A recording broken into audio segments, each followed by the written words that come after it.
Thank you, Martin. Hard to live up to that, but I will do what I can. And I'm only too conscious that you are listening to me speaking a language that may not be your first language. And I'm really very conscious of my inadequacy in not being able to address you in German.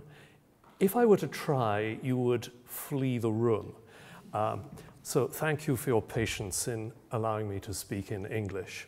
I also want to thank Martin van Gelderen and his colleagues for this invitation, and an invitation not just to come to give this one talk, but to come for 10 days and have a sort of an immersion in the life of the Lichtenberg Kolleg.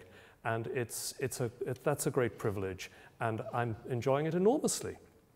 So many thanks, Martin. Thank you, Dominic, and Marie-Louisa, and everyone else who's made this all possible.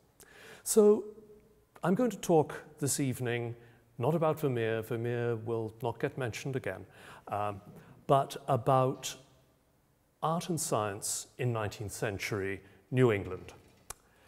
So in 19th century Europe and its diaspora, which includes North America, the boundary between art and science was not so impermeable as it was later to become.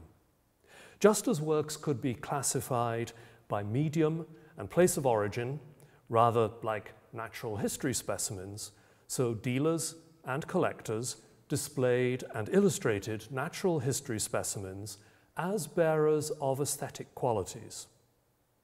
Now, new institutions of a type first founded in the mid-18th century absorbed all kinds of tangible things, artworks and natural history specimens, among others.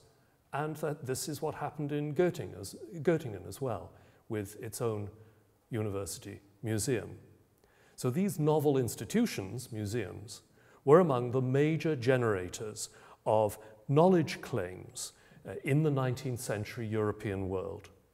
They only ceded their authority, their scholarly authority, in many areas, to even more novel institutions, research universities, in the early 20th century. So I'm going to try to relate what happened in 19th century New England to some German origins, if you like, including the idealism as a philosophical movement. So idealism as a philosophical movement had a huge and generally unacknowledged impact on the formation, the fundamental principles, and the scholarly practices of museums. And this came about through the education of their founders, their directors, and their curators. However, it would be misleading to generalize further about this complex phenomenon. It varied considerably from place to place and field of inquiry to field of inquiry. So I'm therefore chosen to present a pair of interlocking case studies that concern just one regional center of scholarship in mid-19th century European diasporic world, Boston, Cambridge, and Concord in the Commonwealth of Massachusetts. And here you can see this is Massachusetts Bay, here's the city of Boston, city of Cambridge right next to it across the Charles River, and about 20 miles to the northwest is the town of Concord. In the time that we're talking about, that I'll be discussing, there were what was then known as the cars connecting Concord and Boston, that is the railroad. Now, museum formation, let me show you a little bit larger scale map. Museum formation, equally complex and ambitious, was occurring simultaneously in other centers of scholarship in the North American Northeast littoral. For instance, in Boston's intellectual peer and competitor city, Philadelphia, and I'm sure you all know, here is, if I can get this, this is Massachusetts, Boston is about here, down the coast you come to New York here, and then Philadelphia is down here, about 400 miles away. Yet although idealism had an impact on Philadelphia's emerging collecting institutions, there are profound differences between the developments in these two places, in Boston and Philadelphia.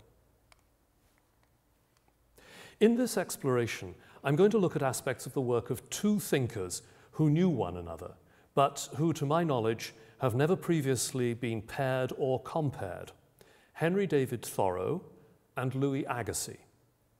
While Agassiz's founding of the Museum of Comparative Zoology at Harvard University in 1859 is well known, the fact that Thoreau formed a major collection not only of natural history specimens but of ancient North American Indian artifacts is not so well known. Some 700 of Thoreau's Indian items have been in Harvard's Peabody Museum of Archaeology and Ethnology since it opened in 1869. So even if not in the same museum, Agassiz and Thoreau's things are in the same building. These two museums, the Peabody and the Museum of Comparative Zoology, are in the same building. These are two ends of the same building. By 1869, tangible things had come to form the basis of an epistemology, a system of knowledge claims that gave rise to museums. And this was based on the premise that one could make knowledge claims derived from observation that leads to the distinction of particular characteristics. And that allows classification within a schema representing some truth about the world. Now, this was no easy task, as those who undertook it made clear. For instance, the prominent philosopher and poet from Concord, Massachusetts, Ralph Waldo Emerson, indicated the challenge in his essay Experience, published in 1844. He wrote, and I quote, "I take this evanescence and lubricity of all objects, which lets them slip through our fingers when then we clutch hardest, to be the most unhandsome part of our condition. Nature does not like to be observed, and likes that we should be her fools and playmates." Now, I want to look at aspects of the process whereby Thoreau and Agassiz and the collecting institutions they supported attempted to find form and order, as Emerson put it, in the world. Throughout the 19th century, American society experienced an increasing concern with the ordering and reordering of tangible things so that they should no longer appear what Emerson called a dull miscellany and lumber room, but offer meanings, whether in and of themselves or in consequence of their place in an orderly scheme. Museums were the principal institutional means of addressing this project. They did so in the first instance by means of classification, the discernment of similarities and differences among the sensually apprehensible properties exhibited by those tangible things. The Smithsonian Institution, founded in 1836 in Washington, D.C., became the largest single body in America devoted to this project. The Smithsonian was itself divided into a number of specialized units, and although these have changed, that's remained so. The classificatory habit of mind became so ingrained that its adherents used it to order the institutions of classification themselves, no less than the material subject to classification within them. So in 1895, the Assistant Secretary of the Smithsonian in charge of the United States National Museum, George Brown Goode, described 6 categories of museum in his book, Principles of Museum Administration. And you can see them on the screen, but I'm going to read these. They are as follows. A, museums of art. B, historical museums. C, anthropological museums. D, natural history museums. E, technological museums. And F, commercial museums. Now, with the exception of this last category, commercial museums, this schema is still the way in which museums are divided up. Now, Good's second axis of categorization concerns the character of museums by type rather than by field of inquiry. So we have G, national museums, H, local, provincial, or city museums, I, college and school museums, J, professional or class museums, and K, museums or cabinets for special research owned by societies or individuals. Thus, Good classified the classifiers. I'm going to focus on Good's categories C, D, and I, that is on anthropology museums, natural history museums, and college and school museums, specifically at Harvard University, with a mention of K, particular cabinets for special research owned by individuals, specifically those of Agassiz and Thoreau. The Swiss natural historian Louis Agassiz arrived in Boston from Neuchâtel in the fall of 1846. He'd been invited to lecture by the Lowell Institute and would soon be appointed to head the new Lawrence Scientific School at Harvard. He began teaching there in the spring of 1848. By the time of his arrival in America, Agassiz had achieved renown in two areas: paleoichthyology, it's a wonderful word, and glaciology. His monumental 5-volume Recherches sur les poissons fossiles had been published between 1833 and 1843, and his Études sur les glaciers in 1840. However, Agassiz is best known today as the leading apologist for human polygenism, the theory of independent human ethnicities and separate creations, the various human races, in accordance with this theory, being endowed with unequal capacities. This was then used as a form of apology at the time for slavery in the southern states. This is not the element of Agassiz's thinking that I'm going to discuss now. Rather, my focus will be on aspects of the place of tangible things in Agassiz's scientific practice. In 1827, Agassiz moved from the University of Heidelberg to the University of Munich. There he learned from his professor of anatomy and physiology, Ignaz Döllinger, the techniques and advantages of careful observation. In his autobiographical sketch, he wrote, "With Döllinger, I learned to value the accuracy of observation. As I was living in his house, he gave me personal instruction in the use of the microscope. Döllinger was a careful, minute, persevering observer, as well as a deep thinker." Agassiz retained and developed this habit of close observation throughout his career, and it informed the extraordinary care he took over the visual representation of his subjects in his publications.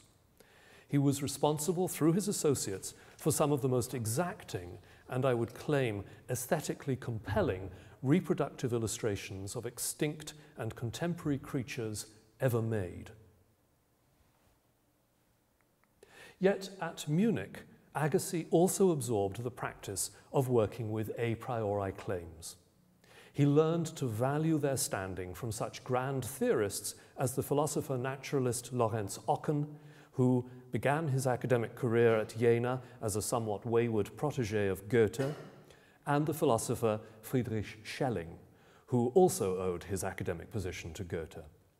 In the fall of 1828, Ocken and Schelling lectured each week in the same hall in succession. From Ocken and Schelling, Agassiz learned that there need be no contradiction between minute and precise observation of specimens and a priori principles. For according to his teachers, such data was reflective of ideal representations of final purpose and fixed cause. That purpose and cause, they suggested, was ordered in accordance with a divine plan. In this divine plan, creatures were the earthly manifestations of a transcendental ideal. Now, we should bear in mind that the form of attention we associate with natural history specimens as an entirely dispassionate scientific or forensic undertaking was foreign to Agassiz and his contemporaries, particularly those with a German academic background, for whom art and science were equally aspects of the human or indeed divine spirit. Art scholars, such as the Englishman John Smith, no less than scientists, such as Agassiz, applied a close description of physical characteristics to their chosen bodies of material and systematic categorization by medium, school, and individual artist. So Smith's catalogue raisonné of the most eminent Dutch, Flemish, and French painters, published in 9 volumes between 1829 and 1842, is in many respects a project analogous to Agassiz's 5-volume Poisson Fossile of 1833 to 43. Now, Smith's categorizations and attributions had no basis beyond his own empirical knowledge and experience as an art dealer, and were criticized on those grounds by his academic German rival, the philosophically educated museum director Gustav Friedrich Wagen. Yet in the German-influenced world, scientists, no less than art scholars, were taking aesthetic considerations concerning their material into account, profoundly affecting the collection, exchange, and display of fossils and other natural specimens. So consider, for example, this fossil skull of the chimeroid fish Edephon sedgwickii. Now, Louis Agassiz identified and defined this species and named it in honor of the Cambridge geologist Adam Sedgwick, that's Cambridge, England. At the Sedgwick Museum of Earth Sciences at the University of Cambridge, it's presented like an objet d'art on a velvet-covered base beneath a glass dome edged with crimson chenille. In the same museum, we find examples of fossils prepared in shadow boxes, like sculptural reliefs, by dealers to fit into aesthetically conceived private collections, no less than into new scientific museums. And here's one example, a Pentacrinus subancularis prepared by Mary Anning of Lyme Regis. Even in the 1870s, exemplary objects of both art and natural history could be exhibited together. A photograph from about 1874 shows that the Natural History Room in Boylston Hall at Harvard exhibited not only zoological specimens, including a giant clam, which I think you can see down here, and a mastodon skeleton, but also casts of such celebrated antique statues as the Venus de Medici and the Borghese warrior. Aesthetic and scientific forms of attention were still regarded as part of the same single task of understanding the world as they had been in Kant's Critique of the Power of Judgment in 1790, or Schelling's System of Transcendental Idealism in 1800. The strict segregation of aesthetic from scientific forms of attention, no less than of artworks from natural history specimens, was yet to come. Now, in 1831, Agassiz moved to Paris to become the protégé of Georges Cuvier at the Muséum National d'Histoire Naturelle. From Cuvier, he learned the forensic skills on which he based his subsequent researches, notably the method of applying the principle of the correlation of parts to reconstruct fragmentary fossil remnants. Now, this allowed the adept scientist to infer the complete animal from just one surviving part of its body. Further, that adept scientist should then be able to place the reconstructed creature within the natural order of species. Further yet, Agassiz learned to relate fossil remains of long-extinct species to living creatures, so that the historical and the contemporary might form a single unit of experience and consideration. Now, this is not to say that he acknowledged developmental or evolutionary connections among them. Agassiz accepted Cuvier's assertion that there was no evidence of species having developed from other species. Rather, Agassiz followed Cuvier in holding that species were immutable.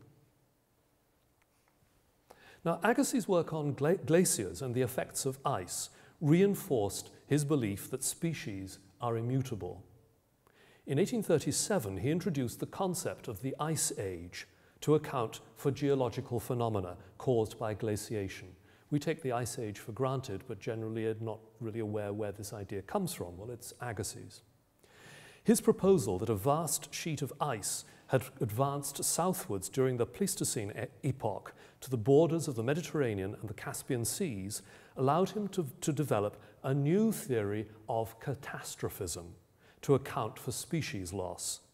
So previously, species loss had been accounted for by the biblical flood. Agassiz proposed that it was the glaciation that caused this. Now, this theory accommodated his claims of new and discrete post-glacial creations, each confined to its particular appropriate part of the world. And it's generally forgotten that it was Agassiz who introduced this idea of the Ice Age. Agassiz's conception of what we would now call intelligent design accorded well with ideas regarding the divinity of a complex creation, familiar to many New Englanders from the transcendentalist lectures and publications of Ralph Waldo Emerson and his associates. Their group, known as the Transcendentalists, their group effort had been focused on the journal The Dial, published in Boston only between 1840 and 1844, with the wonderful Margaret Fuller as its editor. But when Agassiz arrived in Boston in late 1846, the emphasis he brought with him on the detailed observation of scientific elements of the natural world also found an echo in Emerson's circle. Agassiz had relied on collections, both private and institutional, throughout Europe in order to be able to write Poissons fossiles. Among the most important collections of fossils and extant creatures was his own. He set about acquiring specimens as soon as he arrived in Boston, relying on a network of intellectually sympathetic new acquaintances. And among them was Henry David Thoreau. As Richard Smith has recently established, in the spring of 1847, Agassiz asked Thoreau, then living in his cabin at Walden Pond, to procure natural history specimens for him. Now, how this came about, I've not been able to discover. Perhaps the connection was through Thaddeus Harris, who had been Thoreau's teacher of natural history at Harvard. Perhaps the link was Emerson. But Smith reports that, and I quote, Thoreau caught and sent off to Harvard College pouts, perch, breams, minnows, several kinds of tortoise, a black snake, some shiners, and amazingly a live fox, all to the delight of Agassiz. To these, as we shall see, we can also add a native mouse. Once Agassiz had decided to accept a chair at Harvard and not return to Europe, the college treasurer purchased an unused bathhouse to accommodate his ever-growing collections. His assistants from Europe were kept busy preparing specimens and drawing them for lithographic reproduction under Agassiz's own supervision. And the results were some of the most spectacular and amazing book illustrations ever produced, such as this fold-out plate of the jellyfish Cyanea arctica by Auguste Senrel after Jacques Burckhardt from Agassiz's monumental Contributions to the Natural History of North America, published between 1857 and 62. Now, Agassiz's specimens were also vital for teaching. When he began to teach at Harvard in the spring of 1848, it soon became clear that his method was not confined to the familiar lecture course, but included field trips to observe nature in place and the assigned examination by his students of individual specimens in great detail. So one first-hand reported example of this aspect of Agassiz's teaching must stand for many. In his autobiography, Joseph LeConte, one of Agassiz's first students at Harvard and subsequently a professor at Berkeley, described the first assignment Agassiz set him and a fellow student. So this is, I'm quoting LeConte. The first task Agassiz set us was very characteristic of the man. He thought a while, then pulled out a drawer containing from 500 to 1,000 separated valves of unios, that's bivalve mollusks, of from 50 to 100 different species, all mixed together, and said, "Pair these valves and classify into species. Names, no matter. Separate the species." He left us alone, very severely alone. We worked on those shells for 1 whole week, the professor looking at our work from time to time but making no remark. Finally, we told him that we'd done the best we could. He examined the results carefully and was much pleased. It so happened that just then there entered the room a friend of his from Europe, Ampère, the son of the great electrician. He introduced us and remarked that these pupils had just amended correctly the classification of Isaac Lee, the great authority on unios. Now, for this kind of teaching, a museum was essential. So with the support, the financial support of Francis Cally Gray, Agassiz's methods and ambitions led to the founding in 1859 of the museum within the university that Agassiz himself named the Museum of Comparative Zoology. It became and has remained one of the principal American engines of research and scholarship on vertebrate and invertebrate creatures, currently housing something over 21 million specimens, including many type specimens, that is, the specimens that serve as ultimate references for the definitions of species. Remember that date, 1859. Charles Darwin, with whom Agassiz had corresponded amicably, had published On the Origin of Species in that same year, proposing the instability of species, natural selection, responsiveness to local environment, and evolution. These were ideas with which Agassiz, true to Cuvier's principles, profoundly disagreed, and would continue to do so for the rest of his life. For all his extraordinary attention to the particularities of specimens from the natural world, Agassiz would always adhere to the principles that Darwin set out to refute, eventually leading to his intellectual and academic isolation. Yet, for the time being, Agassiz was anything but isolated. He enjoyed warm relationships with the extraordinary inhabitants of Boston, Cambridge, and Concord, among them Ralph Waldo Emerson. And Emerson and Agassiz were faithful members of the Saturday Club, a small men's dining club that met monthly from 1856 onwards, usually in Boston.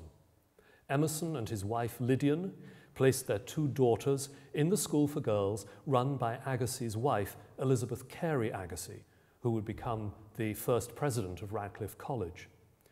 Emerson had a high regard for Agassiz, and on November 13th, 1860, Emerson was among the worthies who attended the dedication ceremony of the new Museum of Comparative Zoology.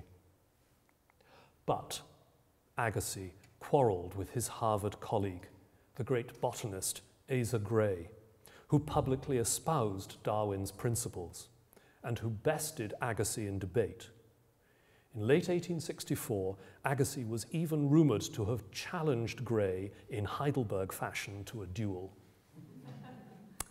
Then, between April 1865 and August 1866, Agassiz undertook his major foreign expedition, known after its sponsor, Nathaniel Thayer, as the Thayer Expedition, and this was to Brazil.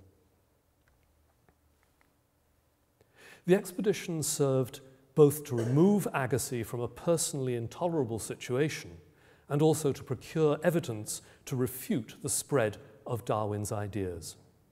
As Luc Menand puts it, it was a mission with a mission. Agassiz intended to gather evidence that would disprove the theories of Charles Darwin, and knowing in advance exactly what he was looking for, he found it. The Brazilian government and the emperor, Dom Pedro II, personally, provided many amenities, and Agassiz developed a close and lasting relationship with the emperor. The Thayer expedition was a large-scale enterprise, for Agassiz was able to bring not only his wife, Elizabeth Carey Agassiz, but also 4 fellow scientists, 6 of his students, and his long-term collaborator, Jacques Burckhardt. Burckhardt was an accomplished artist who'd studied in Munich and Rome. his watercolor sketchbook of Roman views from 1828 survives in the Museum of Comparative Zoology. Burckhardt had collaborated with Agassiz on the plates for the Poisson fossile and had followed Agassiz to America from Neuchâtel in 1847, where he worked on the illustrations for Agassiz's 4-volume Contributions to the Natural History of North America. In Brazil, he turned his landscape skills to good effect, producing numerous watercolor scenes. Many of these were subsequently adapted as illustrations to the book A Journey in Brazil, Louis and Elizabeth Agassiz's account of the Thayer expedition, published in 1868. Now, other than some interpolations by her husband, the book was the work of Elizabeth Agassiz. And here's a flavor of her vivid descriptions as the party rested, having come ashore. So they've been going down the Amazon River. Some of the party, Elizabeth Agassiz wrote, are lounging in hammocks, which we have slung under the great porch as we are to pass several hours here. An improvised rustic table consisting of a board resting on forked sticks stands at one side. The boatmen are clearing away the remains of our last repast.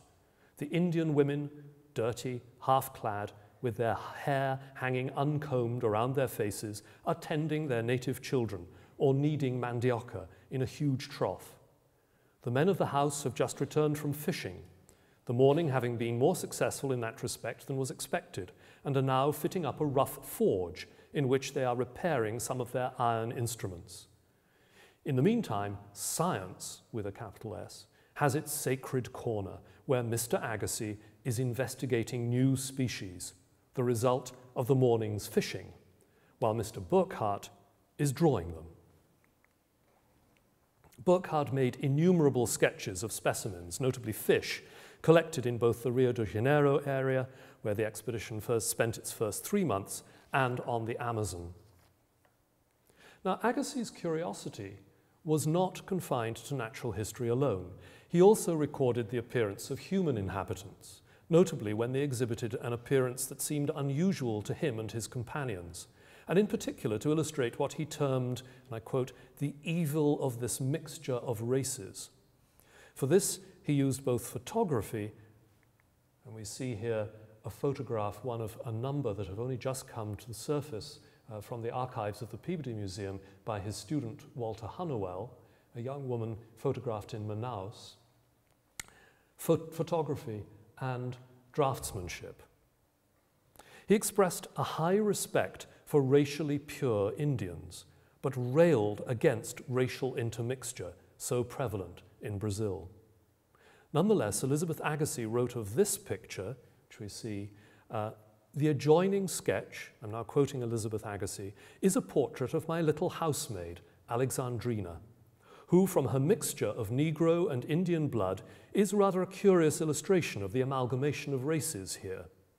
In the examples of Negro and Indian half-breeds we have seen, the Negro type seems the first to yield, as if the more facile disposition of the Negro, as compared with the enduring tenacity of the Indian, showed itself in their physical as well as their mental characteristics. Now, Louis Agassiz described Alexandrina himself, making a point, not as one might expect, of her ethnic physical characteristics, but of her skills, even if his concluding simile makes us cringe. So Louis Agassiz wrote of Alexandrina. Alexandrina turns out to be a valuable addition to the household, not only from a domestic, but also from a scientific point of view. She has learned to prepare and clean skeletons of fish very nicely, and makes herself quite useful in the laboratory. Besides, she knows many paths in the forest and accompanies me in all my botanizing excursions. With the keen perceptions of a person whose only training has been through the senses, she is far quicker than I am in discerning the smallest plant in fruit or flower, and now she knows what I am seeking. She is a very efficient aid. Nimble as a monkey, she thinks nothing of climbing to the top of a tree to bring down a blossoming branch.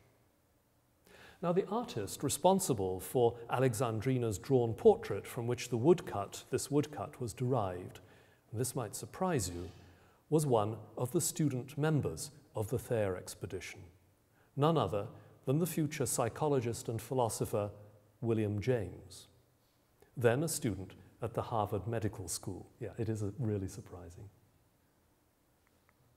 That's William James in Brazil. Writing to his father, James exhibited both his resistance to Agassiz theorizing and his admiration of his professor's dedication and detailed learning. So I quote William James writing to his father from Brazil. "I have profited a great deal by hearing Agassiz talk, not so much by what he says, for never did a man utter a greater amount of humbug, but by learning the way of feeling of such a vast practical engine as he is. No one sees further into a generalization than his knowledge of details extends. And you have a greater feeling of weight and solidity about the movement of Agassiz's mind owing to the continual presence of this great background of special facts than about the mind of any other man I know." So although he had to leave the expedition after 8 months owing to illness, James sketched a caricature of its triumphant return as a procession of porters, animals, and carts bearing specimens. I hope you can make this out. This is the head of the procession, and it's winding round like this. It's stickmen. It's very much a kind of caricature. And it includes a huge faceted geometric form here, which you might just be able to make out on a cart, which is labeled large diamond from the Emp. That's the Emperor Dom Pedros. And a figure representing Agassiz here, this is Agassiz, is holding a placard that reads 4 trillion new species of fish. In his subsequent philosophical contributions, however, James would return to the tradition from which the comical, if admirable, Agassiz derived and change the focus of attention from the object itself and the characteristics it exhibits to the individual's experience of that object. It followed, James believed, that objective analysis can never halt the world or human experience of it. According to James, the very process of observation itself will affect the result of any empirical attempt to establish veracity, owing to the inseparability of the mind, its experiences, and nature. As Robert Brandom argues, William James takes us, and I quote Brandom, from German idealism to American pragmatism and back. Now, I don't believe he does this quite alone, for the epistemological paradigm that saw extensive collections of many kinds of tangible things established both within universities and as independent museums depended for its efficacy on belief in disinterested, accurate observation advanced by scholars whose claims kept in tension the incremental accumulation of vast quantities of empirical data derived from those tangible things and assumptions about realities that transcended those objects of experience. How a pragmatic, if not pragmatist, mindset might nonetheless have an affinity for German idealism is suggested by the second, all-American contributor to Massachusetts museum culture I'm going to consider, Henry David Thoreau. But in Thoreau's case, it is not, as with Agassiz, Schelling, whose shadow we find in the background, but the progenitor of idealism himself, Immanuel Kant. Thoreau may well have been Emerson's protégé, indebted to him for intellectual stimulation no less than for material support in his role as gardener and odd job man to the sage of Concord, but he was quite recalcitrantly his own man. There was a profound difference of ideas between the two thinkers concerning tangible things and what might be learned from them. Speaking of things constitutive of the world in his 1837 address at Harvard's commencement, Emerson claimed that if you, and I quote, "show me the sublime presence of the highest spiritual cause lurking, as always it does, bristling with the polarity that ranges it instantly on the eternal law, then the world lies no longer a dull miscellany and lumber room, but has form and order. There is no trifle, there is no puzzle, but one design unites and animates the furthest pinnacle and the lowest trench. Thoreau, in contrast, is far more circumspect when considering tangible things, as his discussion, Brute Neighbours, in Walden, published in 1854, suggests. Thoreau writes of the animals that inhabit the woodlot and its environs at Walden Pond, just south of Concord, where he famously lived between 1845 and 1847 in a cabin he built himself. Following an introductory dialogue about fishing between a hermit, representing himself, and his visitor, a poet, likely representing Emerson or his friend Ellery Channing, Thoreau parodies idealism by abandoning meditation to go fishing, thereby suggesting that what is of value, spirit, is not to be found in the mind alone, but by direct experience of nature, within nature, not, as for Emerson, through it. As Richard Schneider points out, and I quote, "Once one recognizes this dualistic debate between the transcendentalist and the naturalist in Thoreau's attitude, every natural object that he describes takes on a double meaning, one physical and one symbolic." Now, the dialogue concluded, Thoreau begins a new section of the chapter in his own authorial voice, with the hortatory question, why do precisely these objects which we behold make a world? I want to examine this question with a little care, attending to its precision, a precision that Thoreau's own use of the term precisely might suggest is appropriate. As I'm sure you all know, Thoreau wrote and rewrote his works repeatedly, again and again. He was obsessed with precise expression in words. Thoreau writes of these objects which we behold, these being the brute neighbours that are the subject of the chapter. He begins with the mice which haunted my house, which were not common ones, which are said to have been introduced into the country, but a wild native kind, not found in the village. He continues, I sent one to a distinguished naturalist, and it interested him much. That distinguished naturalist was Louis Agassiz. Thoreau then writes of birds, phoebes, robins, partridges, woodcock, and turtle doves. And there follows a detailed description of a battle between red and black ants, and how he took a wood chip on which a black ant was fighting two red ants into his cabin, where he placed it on a windowsill beneath a tumbler and studied the combat under what he calls a microscope, which is actually a single lens. He then describes the annual arrival in the fall of the loon, and he concludes this chapter by describing in detail his study of its behavior from his boat. A loon is a kind of duck. He accomplishes all this with great precision, during which we keep in mind his initial question, why do precisely these objects which we behold make a world? We've heard Thoreau's mentor, Emerson, write of the constitution of the world. But Thoreau, in contrast, uses the indefinite article, for he writes most precisely of a world. And this signals a difference of conception that is all the difference in the world. Unlike Emerson, Thoreau does not assume the existence of a totality that exists as such, the spiritual character and meaning of which we might attempt to grasp in its entirety. Thoreau accedes to the principle of contingency, acknowledging multiple possible viewpoints. He sketches those of the hermit and the poet specifically on this occasion in the introductory passage. And each of these viewpoints encompasses a world. We may be far as yet from Nelson Goodman's ways of world-making, but Thoreau's worlds are prismatic and not necessarily wholly compatible and reconcilable in their aggregate entirety. They are worlds, Each world coheres by comprising its own selection of objects.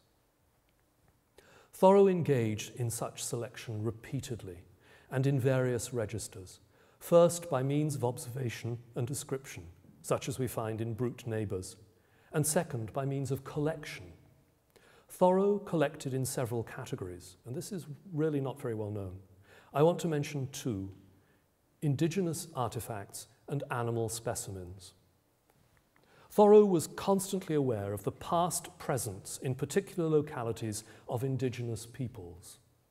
In his discussion of his bean field in Walden, he notes, "In the course of the summer, it appeared by the arrowheads which I turned up in hoeing that an extinct nation had anciently dwelt here and planted corn and beans ere white men came to clear the land." Nathaniel Hawthorne, describing his own proclivity for gathering Indian artifacts on the land surrounding the Old Manse in Concord, admitted that Thoreau had first set him on the search, and that Thoreau had, in Hawthorne's words, a strange faculty of finding what the Indians have left behind them. Thoreau took a long-term interest in many material remains of earlier inhabitants that he found over the decades, recording his observations and reflections in his journal. He knew from experience that fall ploughing and winter frost heaves turned up Indian implements, noting on finding 3 arrowheads on November 16th, 1850, that the season for them began some time ago, as soon as farmers had sown their winter rye, but the spring, after the melting of the snow, is still better. I'll just show you a few more Indian lithic artifacts from Thoreau's collection. This wonderful attle weight. He amassed perhaps as many as 900 indigenous artifacts by the time of his death. Thoreau's collecting in the field was not confined to human-made things, but ranged extensively over the natural world.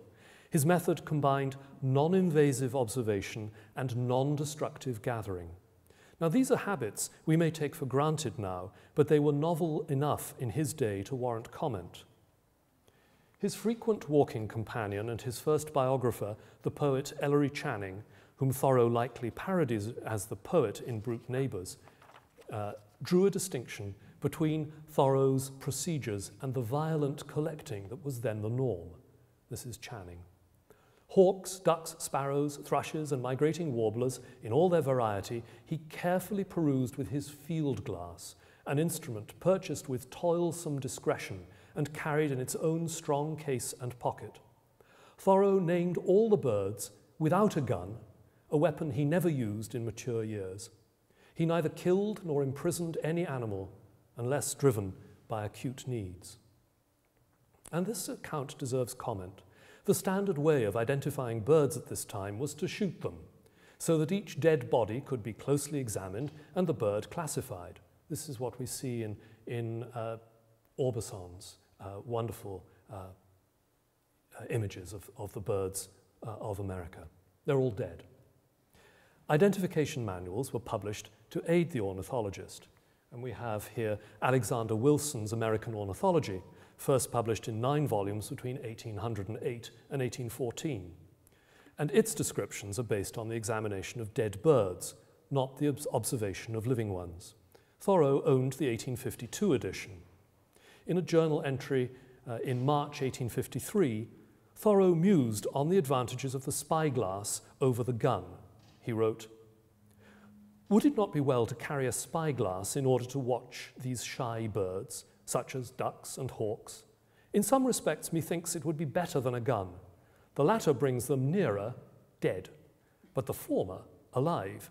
You can identify the species better by killing the bird, because it was a dead specimen that was so minutely described. But you can study the habits and appearance best in the living specimen." He tried out a spyglass in June, and 10 months later, in April 1854, he bought his own for $8. And this is it. I'm afraid it's my own photograph taken in late afternoon light in the Concord Museum. He carried it with him constantly. Channing further noted, his pockets were large enough to hold and keep not only his implements, but the large multitude of objects which he brought home from his walks, objects of all kinds, pieces of wood or stone, lichens, seeds, nuts, apples, or whatever he had found for his uses, for he was a vigorous collector, never omitting to get and keep every possible thing in this direction of study. So Thoreau squirreled away his finds of all kinds in his attic study, as described by Channing. He tucked plants away in his soft hat in place of a botany box. His study, a place in the garret, held its dry miscellany of botanical specimens, its corner of canes, its cases of eggs and lichens, and a weight of Indian arrowheads and hatchets, besides a store of nuts, of which he was as fond as squirrels. Now, what principles lay behind Thoreau's relentless practice of observation, description, and collection? This was more than a set of habits he had acquired while an undergraduate at Harvard between 1833 and 1837, where he'd been taught by the botanist, entomologist, and librarian Thaddeus William Harris. Though, as his journal reveals, Thoreau maintained a personal relationship with Harris until the latter's death in 1856, visiting him regularly. Thoreau was principally and unswervingly concerned with what Channing epitomized as the particular and definite. The particular and definite were much to Thoreau, Channing wrote in his 1873 memoir of the philosopher. He made this remark in the course of an instructive episode in their friendship that occurred on November 9th, 1851, during one of their regular walks. Describing it, Channing quotes Thoreau's manuscript journal entry, self-interestedly but understandably omitting Thoreau's more critical remarks about his friend.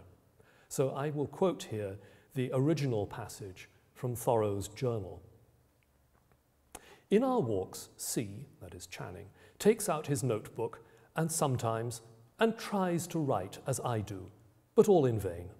He soon puts it up again, or contents himself with scrawling some sketch of the landscape. Observing me still scribbling, he will say that he confines himself to the ideal, purely ideal remarks. He leaves the facts to me. Sometimes, too, he will say a little petulantly, I am universal. I have nothing to do with the particular and the definite. He is the moodiest person, perhaps, that I ever saw.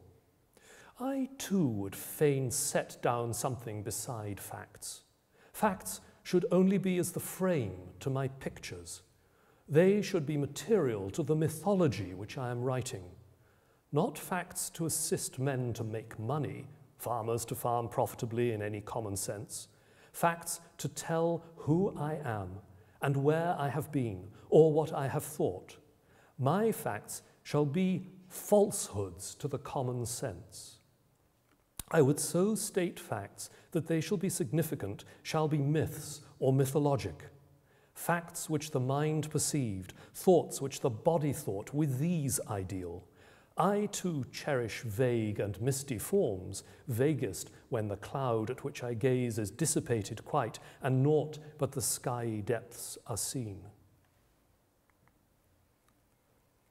The particular and definite, as they constitute a world, whether of botany, zoology, geology, or the history of indigenous peoples, are, in Thoreau's estimate, significant only insofar as they are what he terms mythologic.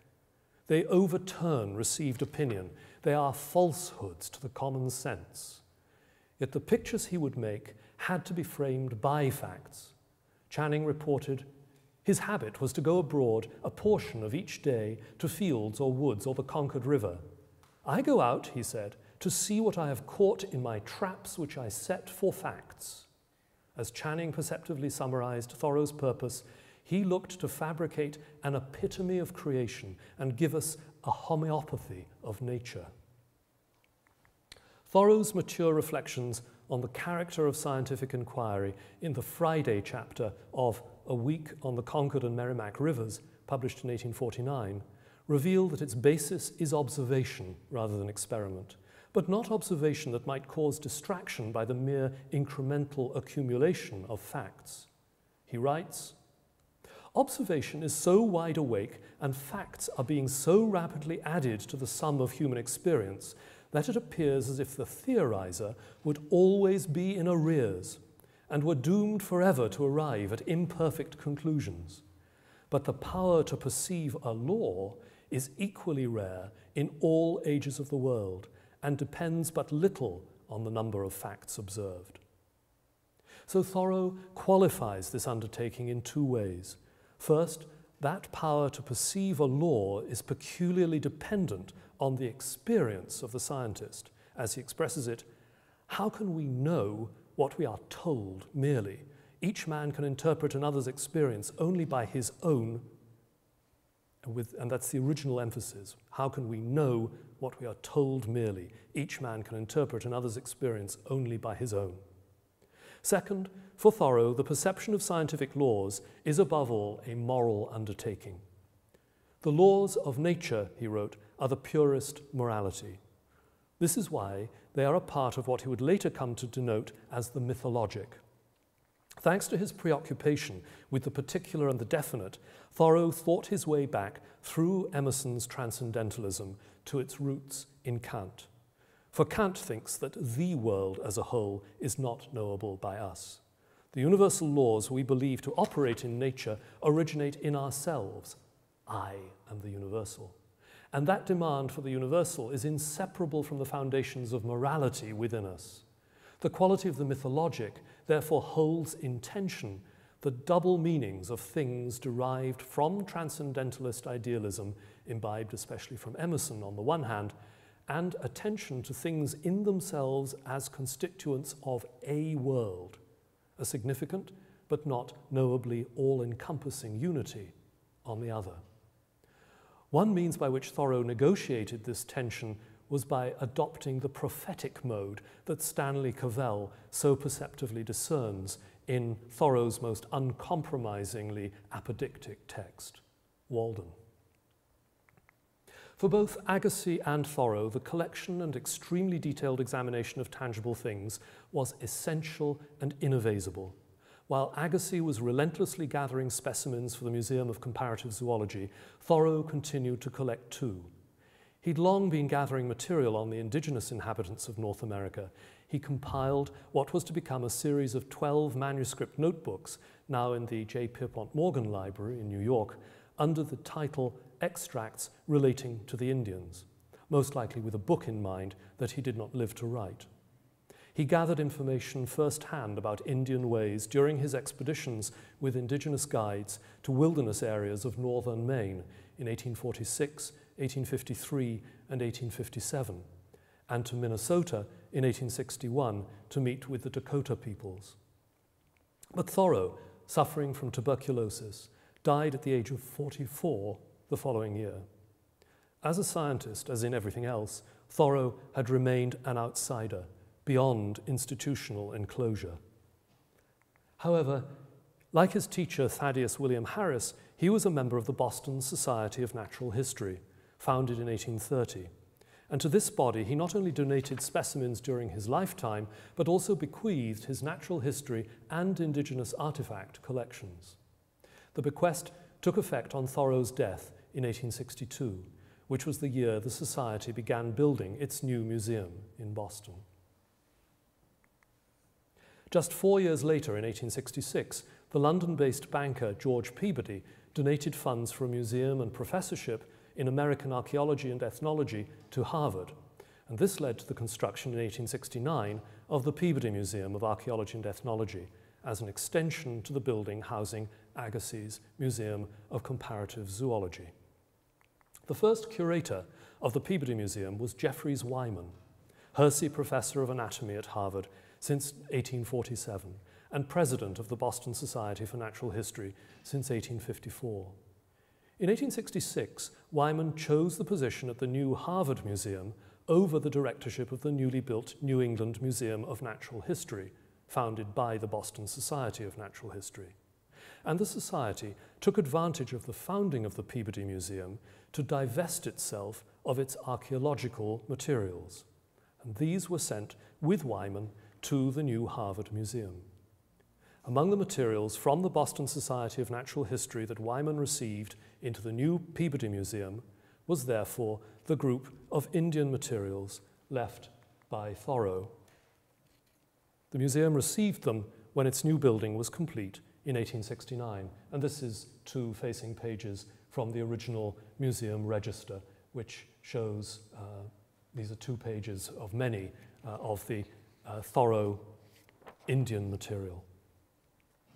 As Stephen Conn has demonstrated, soon after the beginning of the 20th century, museums lost much of their academic authority in natural history and anthropology, if not in the study of art, to universities, where scholars attended to intangibles. The 3 major museums were founded in Boston and Cambridge in the 10 years between 1859 and 1869. The Museum of Comparative Zoology, the New England Museum of Natural History of the Boston Society of Natural History, which is now the Museum of Science, and the Peabody Museum of Archaeology and Ethnology. And all 3, in their various ways, instantiated forms of scholarship that held in various degrees of tension principles derived both from idealism and an urge to observe the world, or worlds, closely by gathering materials for further methodical empirical study that might reveal underlying principles of organization. 2 of the men responsible for this local development that had national implications knew each other, though their educations, fields of interest, and attitudes could scarcely have been more different from one another. One is an acknowledged founding figure of American museum scholarship, Louis Agassiz. The other, Henry David Thoreau, is scarcely associated with museum scholarship, despite having employed collecting as a vital aspect of his philosophical inquiry, and despite his collection of indigenous artifacts having contributed to the formation of a leading anthropology museum. The ripples of these forms of inquiry radiated from Cambridge before fading in the early 20th century, although all 3 museums, the MCZ, Museum of Comparative Zoology, the Science Museum, and the Peabody, continue to exist. George Brown Goode's 1895 taxonomy of taxonomies, the Principles of Museum Administration, was in effect a last hurrah for the then as yet scarcely challenged scholarly authority of collecting institutions. And George Brown Goode was a Harvard graduate, an ichthyologist by training, a fishman, a student of none other than Louis Agassiz. Thank you.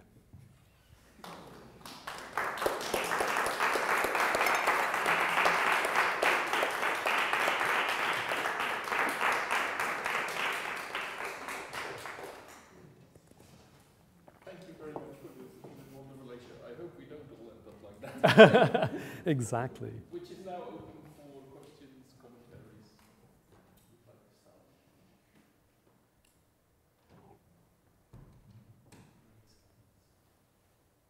This is not photoshopped. This is Stanford after the San Francisco earthquake of 1906, and there were statues of scientific worthies on the parapet of this building.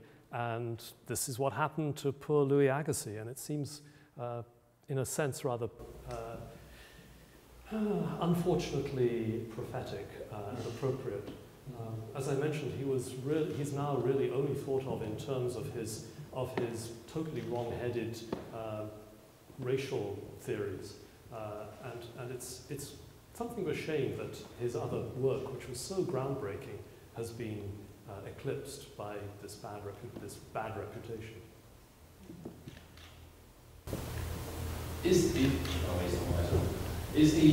connection that you make here between the art of observation, almost, the passion of observation, and the philosophy that inspired it? Is that a unique moment for Massachusetts 1860s, or is this part of a wider connection between collecting, quite a few of the collections here, you could ask the same question, and a sort of philosophical,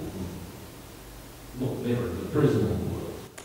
I think so, but I think it's to my mind, it's important to bear in mind the specificity of each set of social circumstances. So, as I was trying to indicate at the beginning, if you look at what was happening in Philadelphia at much the same time, you could point to connections among institutions and among individuals, what was happening there that was rather different from what was happening in Boston. And I'm sure what was happening in Göttingen as well. So yes, I think there are connections between this emergence of observational science, which in a way we tend to forget about because we pay such attention to the emergence of experimental science. And observational science tends to get sort of pushed to the background, whereas that was so important in the 19th century. It remains hugely important now, particularly in natural history, and of course it remains so in the astronomical sciences. It's rather appropriate to be in this building thinking about that. But I think that this very conscious uniting of high metaphysical ideas with the nitty-gritty of looking at stuff is probably happened only in a certain number of places with this kind of intensity.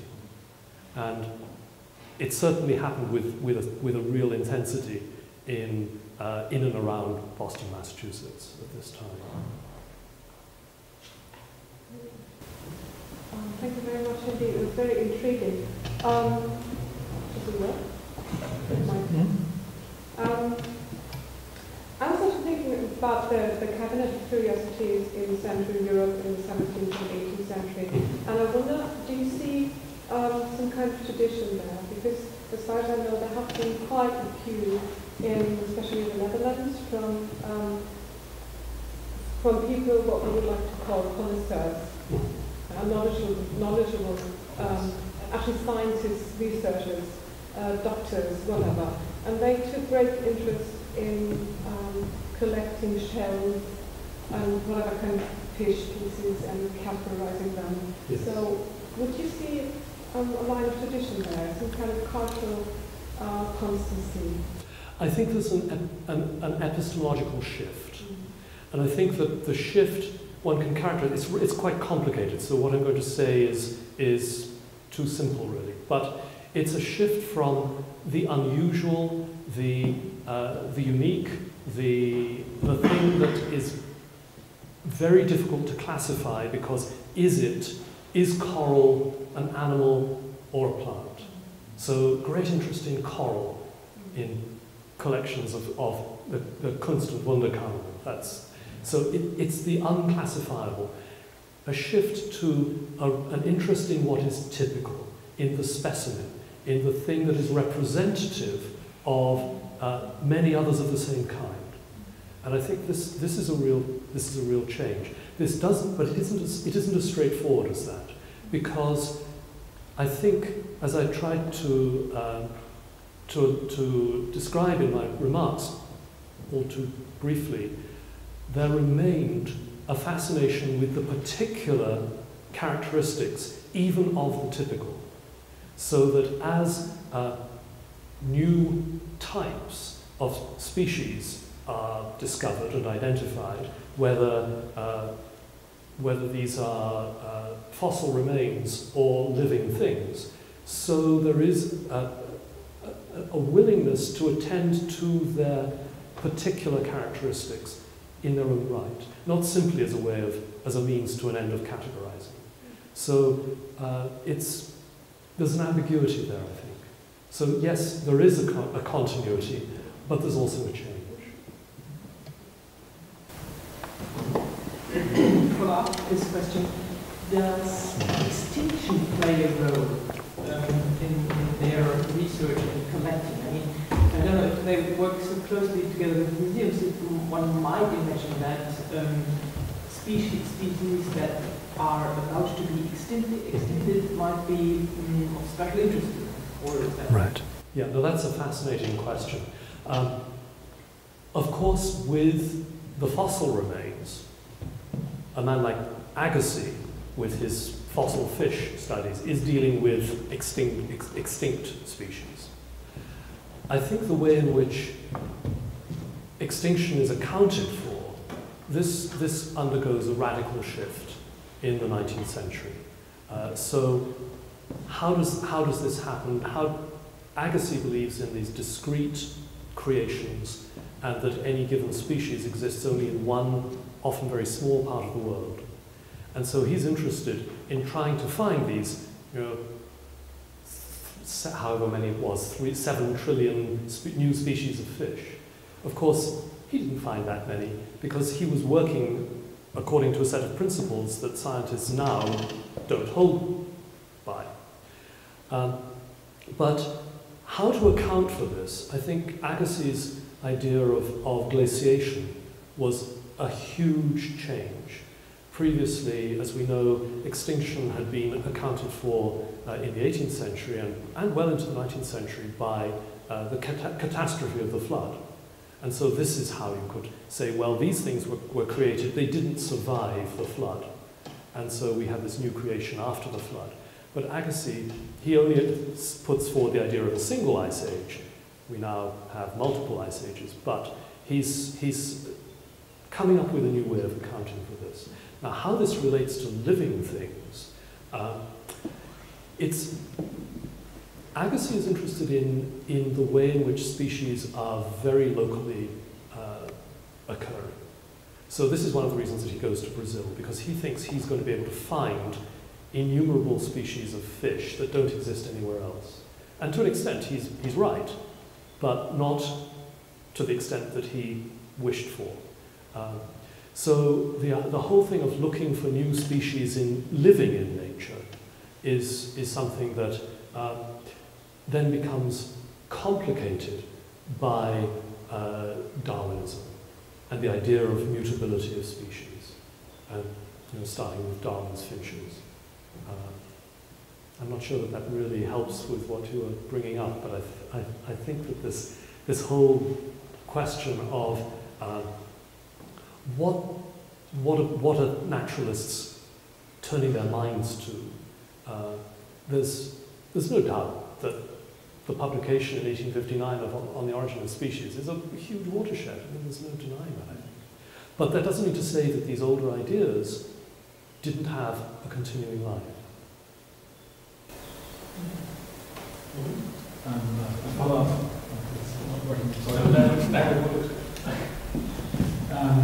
A follow-up to this, and also taking a look at the kind of early modern prehistory of 19th century zoology and natural history, as you would call it. I mean, do you have, in the United States, is there anything like similar that what Alex Cooper called the inventing of the indigenous in early modern Europe? Also, they did not only go to Brazil or other places, but also they went from here to the Harz to look at what is happening in nature there.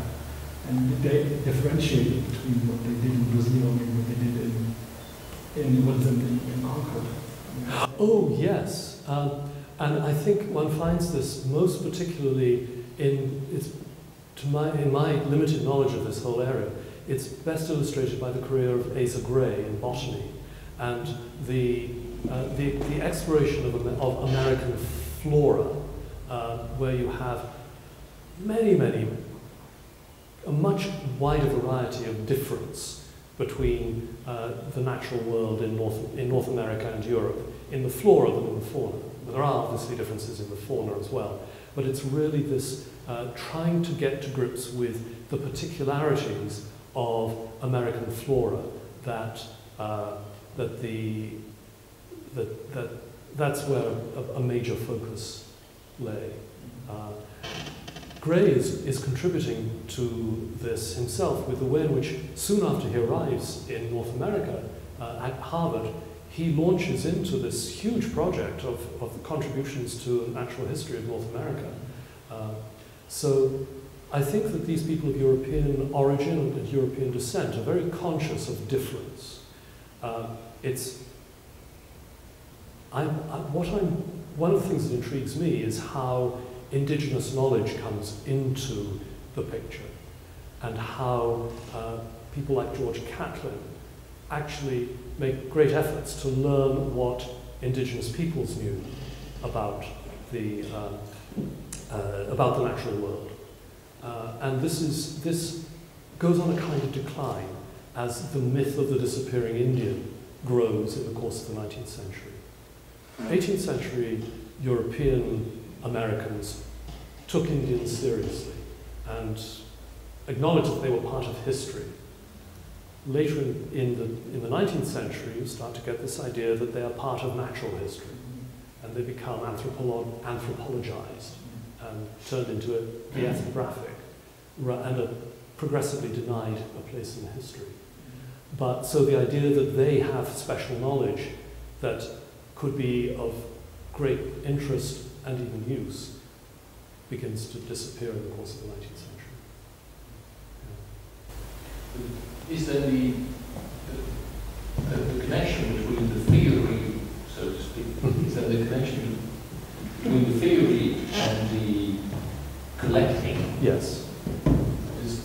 Are there then different lines that work here? Because on the one hand, it seemed to be that with Agassiz and Darwin, you would have a sort of grand theory of the universe that drives the collecting or is driven by the collecting. Yes. Whereas with Thoreau, it seemed to be more a sort of the transcendental philosophy allows for the connection between the universal or the cosmological, whatever you want to call it, the transcendental, and the specifics you find on Earth. So yes. I mean, that seems more almost like a life philosophy, if you want, for collecting than the two others. The two others were driven by scientific urges, or is that too simple? I think it's easy to overlook the extent to which Thoreau's work in this area, because it doesn't take place within an institutional context, because he's a pretty private man. He does not like going on the lecture circuit. He doesn't like, he likes to publish and he likes to be read, but he publishes very little during his own lifetime. But what he does publish, actually, A Week on the Concord and Merrimack Rivers does address these very questions, I think. And he's, I think, trying to preserve the particularity while seeking to generalize, but doesn't really know how to do it, because he doesn't want to follow Emerson. He disagrees with Emerson profoundly about this. So he wants, I really think he does want to keep, he's in search of the mythologic, as he calls it, as I mentioned. But what is that? It's falsehoods to common sense. It goes against what you would naturally assume if you just come to something without really thinking about it. So it's those kind of things that he values. And he values that in the specific. But I think he really does come to this realization that you can't aggregate the world into one meaningful thing. It's divided up into any number of discrete parts which can be kaleidoscopically recombined. And that seems to me to be a pretty profound set of thoughts. But is the interplay, this seems a lucid interplay between the collecting and the philosophy that leads to a different kind of philosophy. Yes, yes. With the other two, you could put it a bit crudely say, as you actually said about Agassiz, well, he was looking for something and he found it. Yeah. Maybe the same point has been made about Darwin. He was looking for something and he found it. He found it, yes. No, I really think that just from reading the journals, that Thoreau was remarkably open to rethinking, and rethinking in the light of experience, rethinking in the light of what he finds in his traps set for facts. And he's constantly revising his ideas. What he didn't know how to do was, how do you then deal with that? How do you express that? And I think that's why his texts are so incredibly difficult. And Walden, although it's, in a sense, it's an easy read, but it isn't. It's a really very difficult thing to read. And he adopts this prophetic mode, and this is the way in which he can make the claims that he then wishes to make, through assuming this kind of prophetic way of expressing himself.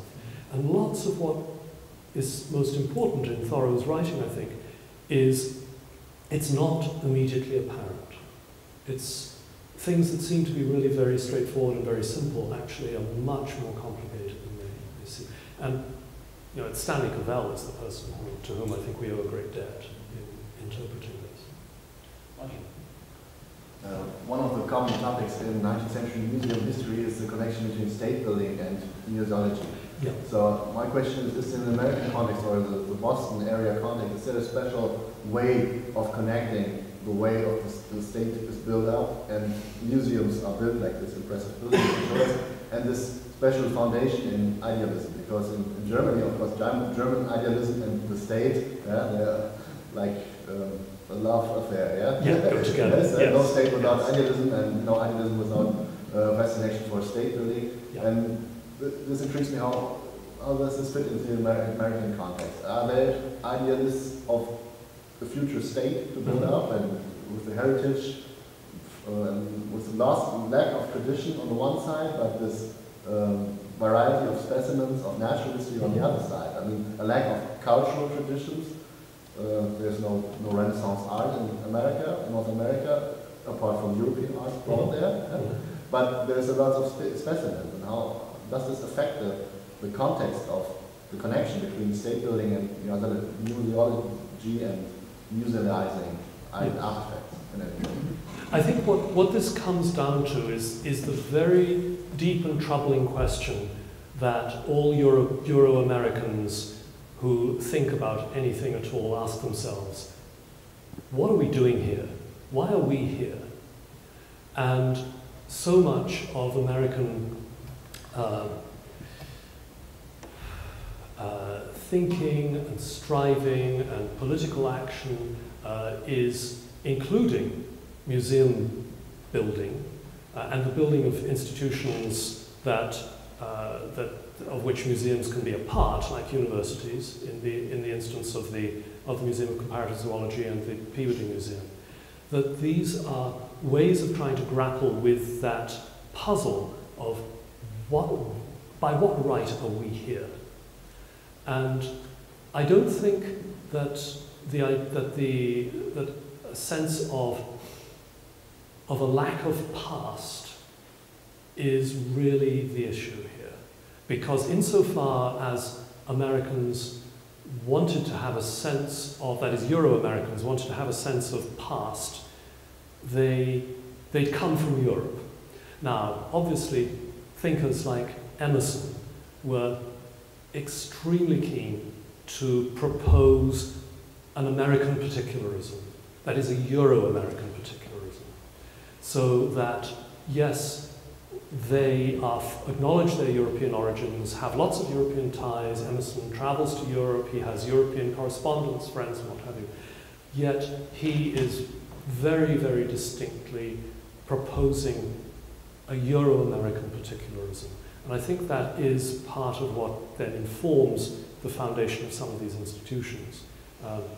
However, there is another side to this, and Thoreau represents this other side, which is an acknowledgement that this is not a new world, that the Americas, we'd have no right to call it a new world.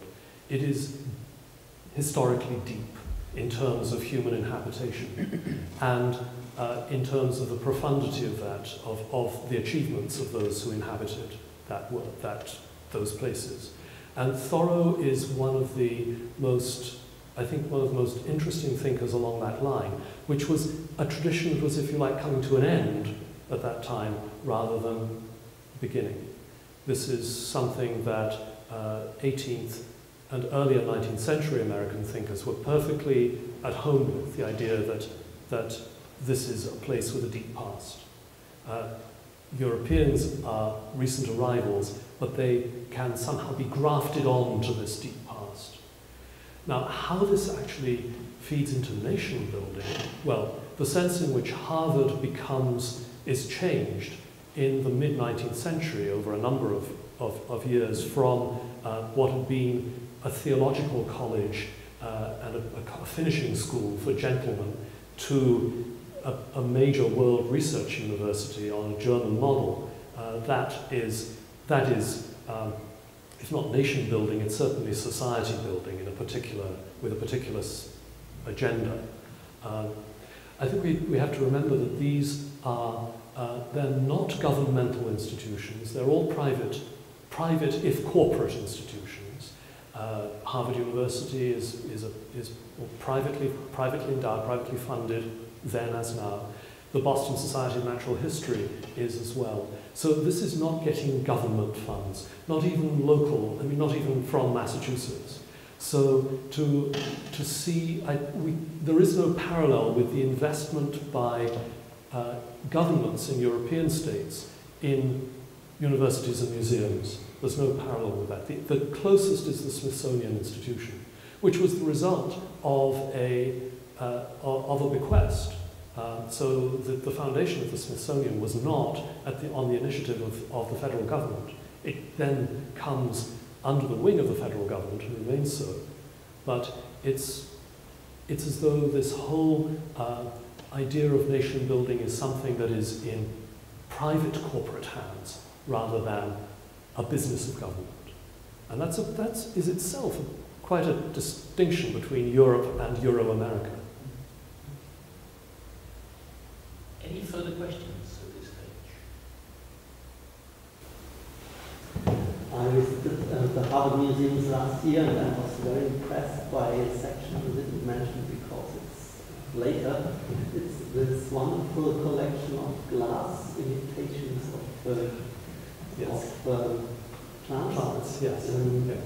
And I wonder if this is perhaps a product of the same tradition of a mixture between an idealistic view of nature and this search for total view, because it's a great variety of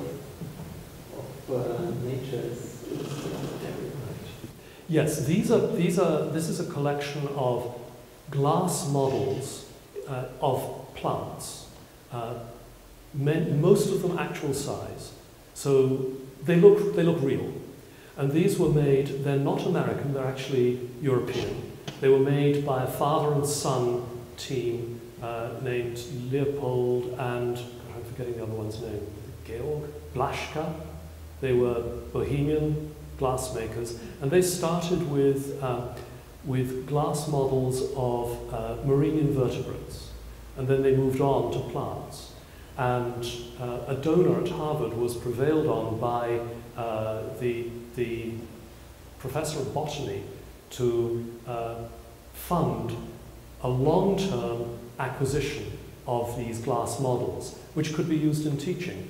Those of you who've seen this collection will remember that some of them are very, very lifelike, and others are enlarged and cross sections. So they could be used in teaching when the plant itself has died and desiccated and no longer looks as it does when it's alive. These look as though they're alive. So used in conjunction with the materials in the University of Bavaria, you have the models that give the appearance of verisimilitude and the actual specimens that, of course, are desiccated and no longer give the sense of the life of these things.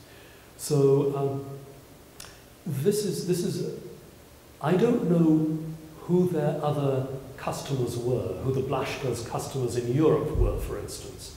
I know that there are marine invertebrate models in Philadelphia, and I imagine that they were working for clients other than Harvard College.